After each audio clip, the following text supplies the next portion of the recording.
Movie की शुरुआत में हमें कहानी के मुख्य पात्र वॉल्टर स्पैरो को दिखाया जाता है। आज 3 फरवरी है और आज वॉल्टर का बर्थडे है। ये एक एनिमल कंट्रोल ऑफिस में काम करता है। वॉल्टर अपनी वाइफ एगथा के साथ अपना बर्थडे सेलिब्रेट करने के लिए काफ़ी एक्साइटेड है। वो अपनी घड़ी पर टाइम देखता है और ऑफिस ख़त्म होने में बस 1 मिनट बचा है कि तभी उसे ऑफिस से सिबिल का कॉल आता है। सिबिल उसे लास्ट मिनट एक डॉग को रेस्क्यू करने का काम देती है, जिस पर वॉल्टर को गुस्सा आता है, लेकिन फिर वो उस डॉग को रेस्क्यू करने निकल पड़ता है। वहाँ पहुँचकर वो सक्सेसफुली उस डॉग को पकड़ लेता है, पर तभी वो उसका नाम पढ़कर सोच में पड़ जाता है।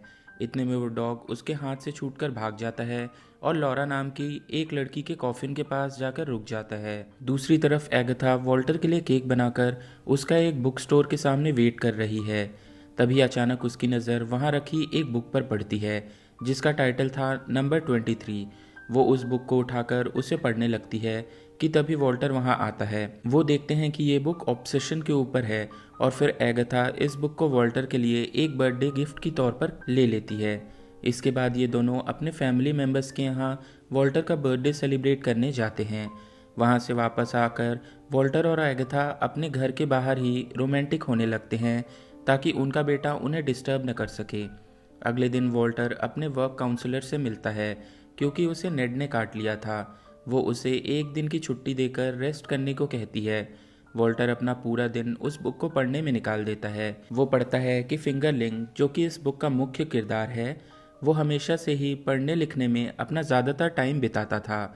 इसलिए नहीं क्योंकि उसे पढ़ने लिखने में रुचि थी, बल्कि इसलिए क्योंकि वो जानता था कि यही एक तरीका है जिससे वो इस गंदे शहर से बाहर निकल सकता है। उसके पिताजी कभी उस पर ध्यान नहीं देते थे और अपना पूरा टाइम बस पैसे कमाने में निकाल देते थे। फिंगरलिंग अपने पिताजी के अटेंशन का भूखा था। एक दिन उसके घर में उनके पड़ोसी का कुत्ता घुस आता है, जिसे उसके घर वापस लौटाते समय फिंगरलिंग देखता है कि उसकी नेबर को किसी ने जान से मार दिया है।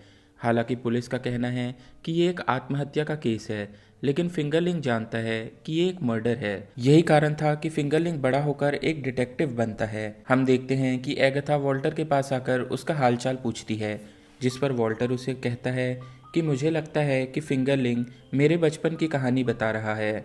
मैं भी बचपन में अपने पड़ोसी के कुत्ते को वापस उसके घर लेकर जाता था, और यही कारण है कि मैंने एनिमल शेल्टर की जॉब शुरू करी। ये सुनकर एगथा उससे कहती है कि ऐसा नहीं है, ये बस एक इत्तेफाक है। तुम बुक को पूरा पढ़ो और फिर कुछ डिसाइड करो। वॉल्टर बुक को आगे पढ़ना शुरू करता है। फिंगरलिंग की एक गर्लफ्रेंड है जिसका नाम फेब्रिसिया है।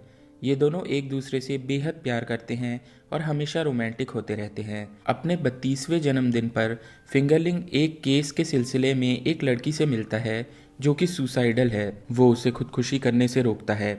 उस लड़की का कहना है कि वो नंबर 23 से ऑब्सेस्ड है और ये नंबर उसका कहीं पीछा नहीं छोड़ता। वो उससे कहती है कि इस बारे में तुम मेरे बॉयफ्रेंड से भी पता कर सकते हो। फिंगरलिंग उसकी बातों में विश्वास नहीं करता। कुछ देर बातें करने पर फिंगरलिंग को लगता है कि वो समझ गई है, और जैसे ही वो बाहर आता है वो लड़की ऊपर से कूदकर अपनी जान दे देती है। फिंगरलिंग ये सब देखकर काफ़ी निराश होता है, और जब अगले दिन वो उसके बॉयफ्रेंड से मिलने जाता है तो देखता है कि उसके बॉयफ्रेंड ने भी अपनी जान ले ली है। फब्रिसिया से मिलकर वो ये सब बताता है तो वो टर्न ऑन हो जाती है और ये दोनों फिर से रोमांटिक हो जाते हैं। अब फिंगरलिंग को भी ये नंबर हर जगह दिखने लगता है। एक दिन वो फब्रिसिया के साथ एक होटल में जाता है जहाँ सिर्फ रूम नंबर 23 ही खाली होता है और घड़ी में टाइम हो रहा होता है 2300। वो लोग कमरे में होते हैं और फब्रिशिया उसे खुद को बांध कर रोल प्ले में मारने को कहती है, लेकिन फिंगरलिंग फब्रिशिया से बेहद प्यार करता है और वो उसे गलती से भी नुकसान नहीं पहुंचाना चाहता। बाद में वो सपना देखता है कि वो फब्रिशिया की जान ले रहा है। अब असल दुनिया में हम वॉल्टर को भी 23 नंबर से ऑब्सेस होता देखते हैं। वो अपने घर में रखे जूतों को गिनता है जिनका नंबर होता है 23।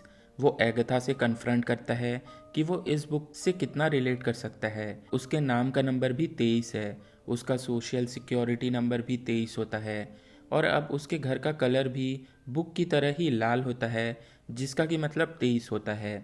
तभी वॉल्टर का बेटा उन्हें बताता है कि उनका मेलिंग एड्रेस भी 23 है। अगले दिन वॉल्टर बुक स्टोर जाकर उस बुक के ऑथर का पता लगाने की कोशिश करता है, जहां उसे पता चलता है कि इसके ऑथर ने सिर्फ एक ही बुक लिखी है और उसका पता कोई नहीं जानता।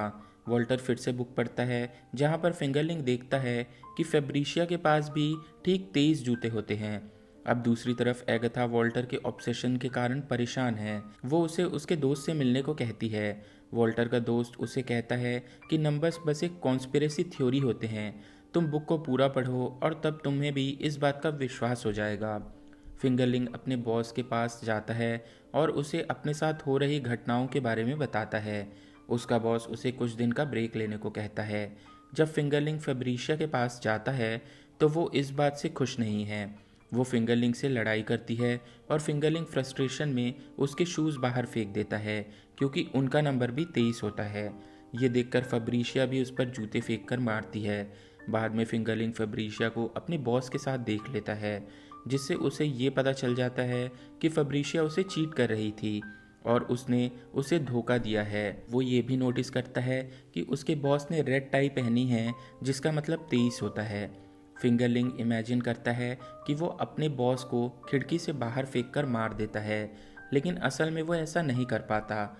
दूसरी ओर वॉल्टर को भी अब अपने दोस्त और एगथा के रिलेशन पर शक होने लगता है, क्योंकि उसके दोस्त ने भी रेड टाई पहनी थी। वो एगथा के लिए एक लेटर छोड़कर उसी होटल में चला जाता है जहां फिंगरलिंग आया करता था और रूम नंबर 23 बुक करके वहां उस बुक को पढ़ने लगता है। बुक के 22वें चैप्टर में फिंगरलिंग फेब्रिशिया को अपने बॉस के साथ सेक्स करते देख लेता है। गुस्से में वो फेब्रिशिया को मार देता है और उसका बॉस फेब्रिशिया के कत्ल के इल्ज़ाम में फंस जाता है। फिंगरलिंग दुखी और उदास होकर इस कमरे की बालकनी से कूदकर अपनी जान देने वाला था। तभी वॉल्टर की नज़र बालकनी से नीचे जाती है, जहां उसे नेड दिखाई देता है, जिसका पीछा करने पर नेड उसे लॉरा की कब्र के सामने ले जाता है। वो देखता है कि लॉरा 23 साल की उम्र में मारी गई थी और उसे पता चलता है कि उसकी बॉडी आज तक किसी को नहीं मिली। घर आकर वॉल्टर सबको ये बात बताता है और उन्हें ये भी दिखाता है कि लॉरा का बॉयफ्रेंड काइल की स्टोरी फिंगरलिंग से कितनी मैच करती है। अगले दिन वॉल्टर काइल से मिलने प्रिजन जाता है, जहां काइल उस बुक का ऑथर होने से मना कर देता है। वॉल्टर को भी उसकी बातों पर यकीन है, क्योंकि उसके नाम का मतलब 23 नहीं है। वॉल्टर के बेटे को उस बुक में से एक एड्रेस मिलता है। ये लोग उस एड्रेस पर 23 खाली बॉक्सेस भेज देते हैं ताकि उस ऑथर को उनके सामने आना पड़े। अगले दिन एक आदमी उन बॉक्सेस को कलेक्ट करने के लिए आता है। जब ये लोग उससे मिलते हैं तो वो वॉल्टर से कहता है कि तुम तो मर चुके हो। इतना कहकर वो खुद का गला काट कर मर जाता है। एगथा वॉल्टर को वहाँ से चले जाने को कहती है। तभी मरते मरते वो इंसान एगथा को एक एड्रेस पर जाने को कहता है। दूसरी ओर वॉल्टर और उसके बेटे को भी बुक में से एक एड्रेस का पता चलता है, जहाँ पर लिखा होता है कि यहाँ पर 23 कदमों के बाद गड्ढा करो। वहाँ पर खोदने पर उन्हें एक स्केलेटन मिलता है। एगथा उस एड्रेस पर जाती है, जहाँ पर उसे एक रेड रूम मिलता है, जिसके अंदर उसे वॉल्टर के नाम का एक बॉक्स मिलता है, जिसे वो खोलती है। अगले सीन में हम देखते हैं कि वॉल्टर पुलिस को बुलाता है, पर वापस जाने पर वहाँ पर स्केलेटन नहीं होता। एगथा वहाँ पर आकर वॉल्टर और उसके बेटे को ले जाती है। घर आने पर वॉल्टर एगथा को रंगे हाथों पकड़ लेता है जब वो उसे अपने हाथ धोते हुए देखता है। इसका मतलब था कि एगथा ने ही वो स्केलेटन वहाँ से गायब किया था। वॉल्टर एगथा पर उस बुक की ऑथर होने और खूनी होने का इल्ज़ाम लगाता है, जिस पर एगथा उसे बताती है कि दरअसल वॉल्टर ने ही वो खून किया है, और वो उसे उसका बॉक्स दिखाती है जिसमें वॉल्टर की पुरानी चीज़ें रखी थी। वॉल्टर को ये देखकर सब याद आने लगता है। वॉल्टर भागता हुआ उस होटल में चले जाता है जहाँ पर उसे बुक का आखिरी चैप्टर 23 मिलता है। फेब्रिशिया का खून करने के बाद उसने उसकी बॉडी वहीं झाड़ियों में गड़ा दी थी, लेकिन नेड ने उसे ऐसा करते देख लिया था। उसके बाद वो वापस रूम में आकर अपना सुसाइड नोट लिखने की कोशिश करता है, लेकिन वो एक फिक्शनल नेम्स के साथ अपनी पूरी लाइफ पर एक बुक लिख देता है और उसके बाद खिड़की से कूद जाता है, पर मरने के बजाय उसकी याददाश्त खो जाती है। उसके डॉक्टर को उसकी लिखी हुई बुक मिलती है, जिसे उस डॉक्टर ने एक फेक नेम के साथ पब्लिश करा दिया, क्योंकि वो भी उस नंबर 23 से अब ऑब्सेस हो चुका था। वॉल्टर अपने कमरे में जाकर रोने लगता है जब एगथा आकर उसे मनाने की कोशिश करती है, लेकिन वॉल्टर को डर है कि वो अपनी वाइफ और बच्चे पर एक खतरा है, इसलिए वो वहाँ से भागकर जाता है और 23 नंबर की बस के सामने आकर अपनी जान देने वाला होता है। नेड उसे घूर कर देख रहा था कि तभी वॉल्टर का बेटा उसके सामने आ जाता है। वॉल्टर अपने बेटे को भी वही ट्रॉमा नहीं देना चाहता था जो उसे उसके पिता के सुसाइड से मिला था। इसीलिए वॉल्टर एन टाइम पर बस के सामने से हट जाता है। अब वो पुलिस के पास जाकर अपना जुर्म कबूल कर लेता है, जिसके बाद काइल को जेल से रिहा कर दिया जाता है और लॉरा की बॉडी को दफना दिया जाता है। हम देखते हैं कि एक हफ्ते में वॉल्टर का केस का फैसला होने वाला है।